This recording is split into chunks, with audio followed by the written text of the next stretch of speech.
Hello everyone, today we're going to talk about sparse regression via the lasso. The prerequisites for this material are ordinary least squares and Ridge-regression. The motivation for the sparse regression problem is that linear regression is challenging when the number of features p is very large. If we don't have enough data with respect to the number of features, we will often overfit. A possible solution to this is to just select a subset of features that are particularly relevant and just fit a model based on those. Okay, so here we would have p possible features, and we would select the most relevant ones. Okay, the subset of such features would be this subset I, and then we would only predict the response based on the features corresponding to that subset. Okay, we'll see an example later on. The problem is, how do we select the features that are the most relevant for the response? There's many ways to do this, but in this lecture we're going to focus on sparsity promoting methodology. So if we think about this model here, where we have only used a subset of features from the p total possible features, this is equivalent to saying, okay, we have all the possible features here. Okay, we want to estimate the response as the inner product between the possible features and the vector of coefficients. In linear regression, we would choose the vector of coefficient that best fits the training data. But here we say, oh, you know what? We only want to choose a subset of features that are relevant. And this is equivalent to saying, let's choose a coefficient vector that has a small number of non-zeros. So in this case, imagine that there are only two non-zeros here. So the vector is sparse. A sparse vector is just a vector that has a small number of non-zeros with respect to its length, so its number of entries. If the coefficient vector beta has just two non-zeros, then we're only going to use the two features corresponding to the non-zero coefficients. All the other features are going to be ignored. So selecting a subset of relevant features is equivalent, if we're fitting a linear regression model, it's equivalent to finding a sparse coefficient vector that yields a good model. Okay, so now how should we go about finding a sparse vector? In order to motivate the ideas behind the technique that we're going to focus on a little bit later, which is the lasso, we're going to take a look at a toy problem. So we have a vector here, vt, that depends on a single parameter t. And our challenge here is simpler than the challenge that I have just described, where like in regression, what we want to do is we want to find a sparse vector that fits the data well. Here we want to find a value of t such that this guy is sparse. And this will reveal some interesting properties of several possible options that we could have to promote sparsity. Equivalently, what we want to do is we want to find the t that gives us the minimum L0 norm of this vector. The L0 norm is just defined as the number of non-zero entries, and realize that here I'm writing norm like that between inverted commas because this is not really a norm. Okay, so actually I gave this away. I should have asked you to think about whether this is a norm or not, but try to think why it's not a norm. So think about this for a moment, and maybe you can review the properties of norms. A very important property of norms is that they are homogeneous. So if you have a certain vector x and you multiply it by a positive constant, a positive scalar like 3, for example, then the norm of 3 times x is always going to be 3 times the norm of x. Okay, and the same for any other alpha. So now let's think about what happens with the L0 norm that just counts the non-zero entries in a vector. Okay, if we have a vector x that has some non-zero entries, then this is just the number of non-zero entries of 2 times x. And if you realize, so think about what this is equal to in terms of the L0 norm of x for a moment. Well, if the L0 norm of x is not 0, then this is exactly the same like the L0 norm of x, because 2x has the same number of non-zero entries as x. And in particular, it's definitely not equal to 2 times the L0 norm of x. So the L0 norm is not a norm. Apart from not being a norm, it has other properties that make it difficult to work with when you're trying to use it to promote sparsity. So let's think about the values of t for which the L0 norm is smallest here. So think about it on your own, maybe stop the video. Okay, so if we set t to 0, then clearly the L0 norm of Vt is going to be 2, right? Because this guy will be 0 and these two guys will be non-zero. If we set t equals to 1, then Vt, the 0 norm of Vt is going to be just 1, because this is going to be the only non-zero. And for any other value, the L0 norm is going to be 3. Okay. And this is what this looks like.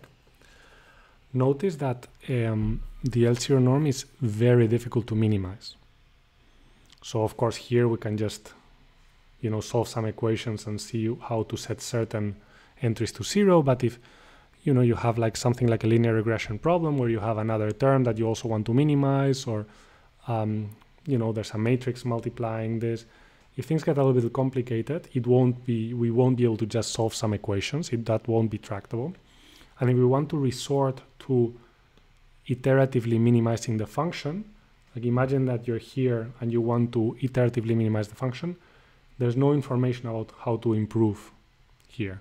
There's just 0 information. We don't see any local directions in which to improve. We don't know if going here will improve or going here. There's just these isolated points that have a different value. So this function is extremely difficult to minimize. Okay, in this case, again, it's very simple because we just go and solve the equations for each of the individual entries. But when things get a bit more complicated, minimizing the L0 norm is very, very difficult. Because of this, we're going to take an alternative strategy and we're going to consider minimizing other norms. And some popular options would be the L1 norm, which is just the sum of the absolute values of a vector, the L2 norm, which is the Euclidean norm, which just gives you the length. If you think in 2D, that this is what we usually think of as the length of the vector. It's the square root of the sum of the squared values, squared entries. And the L infinity norm is just the maximum entry.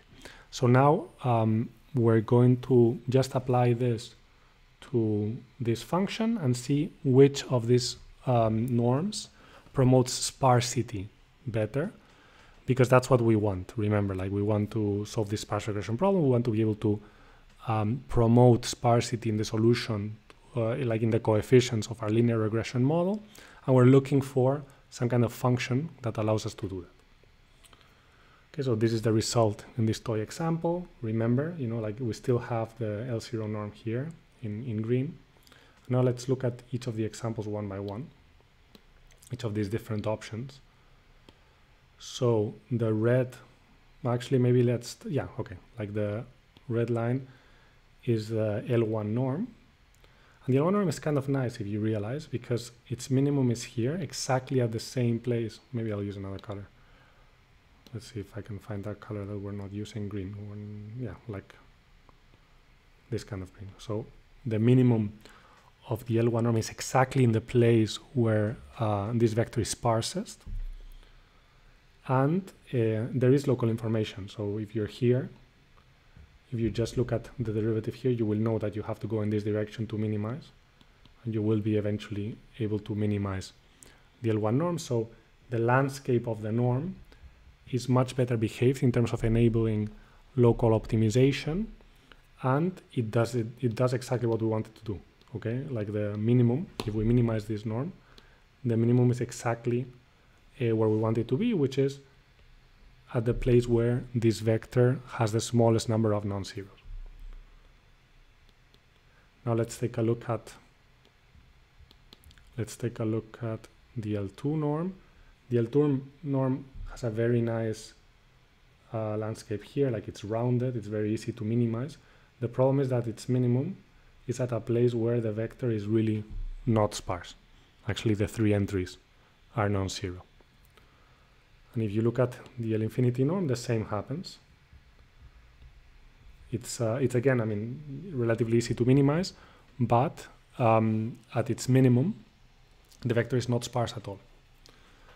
Intuitively, the issue here is that the L infinity norm really does not penalize, like that does not promote sparsity at all, because it's governed by the largest coefficient, so you don't lose anything by having other coefficients that are also large.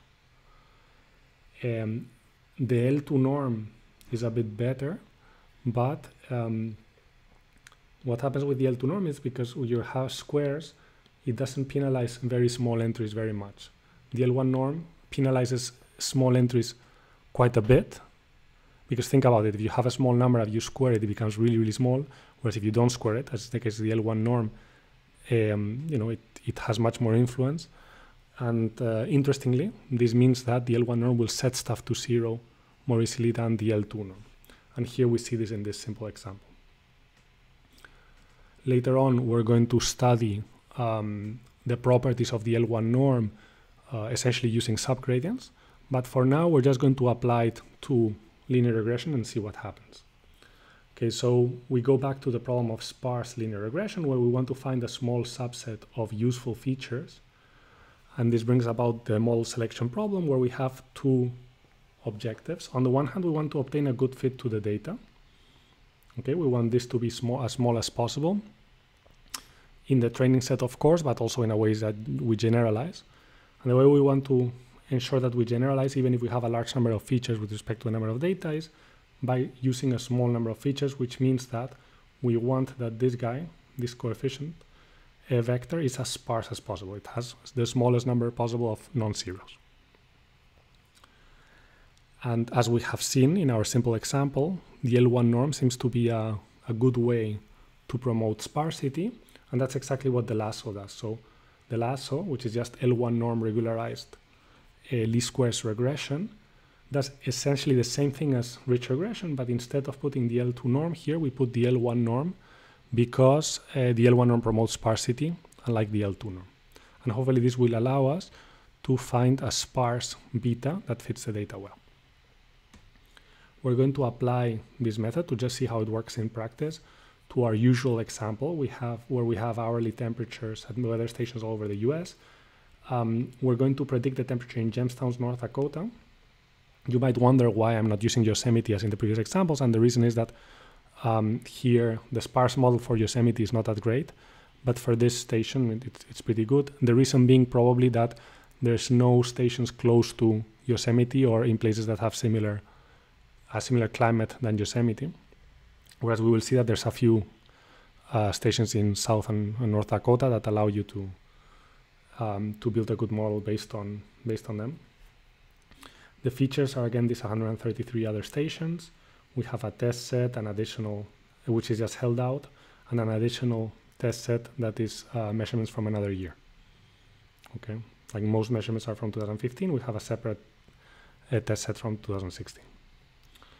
Okay, so just to remind you, when we were applying Ridge-regression, where we penalized the L2 norm of the coefficients, this allowed us to keep the coefficients small. And here, by the way, each line corresponds to the coefficient corresponding to one of the weather stations. And we have selected these three that are the most relevant, where we have a lot of data, which seem to indicate that they're the most useful, let's say, for this particular station. And two are in South Dakota, two of these stations, and one is in Montana. Okay. Again, this is Ridge-regression, where we have selected the regularization parameter according to cross-validation, and it allows us to keep the coefficients from exploding when we don't have enough data. but you should realize that this model is not sparse at all. Okay, like all over, like wherever you look, it's really not sparse. And in fact, if you fix the number of measurements to be quite small, here we can see what happens when you vary the regularization parameter. When it's very large, it just sets all the coefficients to 0. And when it's very small, you get the OLS coefficients, which explode to overfit and overfit the data, okay, by canceling themselves out. In the middle, you get a better model, but it's not sparse at all. Okay, there's no point where the model is sparse. From the beginning, the small coefficients start to arise, even if we're penalizing the L2 norm, and this is consistent with what we had seen in our simple example, where the L2 norm does not promote sparsity. Okay, so this is the same picture for the L1 norm regularization, and the difference is dramatic. At some point, only 3 coefficients appear and are non-zero for a while, and then a few more appear, but still you have a very sparse vector of coefficients, and then little by little, the rest start appearing. Of course, when we penalize too much, have 0, just like in Ridge-regression, and when we don't penalize enough, eventually you grow towards the OLS solution where the coefficients explode. Again, really important here, lambda is really large, in this, like it's large in this direction, smaller in that direction, okay? And the important thing to realize is that you get sparsity for values of lambda that are not too large or too small, where the both terms in the cost function are well balanced. And this is exactly what we want. When we look at cross-validation, for large values of lambda, we get 0 coefficients, so we have large training and validation error. For small values of lambda, we have like the ordinary least squares estimate, which, because we don't have a lot of data with respect to the number of features, this produces severe overfitting. And then if we look at the validation error, we get the best validation error where we obtain sparse, so around here basically, where we obtain sparse coefficients. Like the sparse model allows us to obtain a better validation error.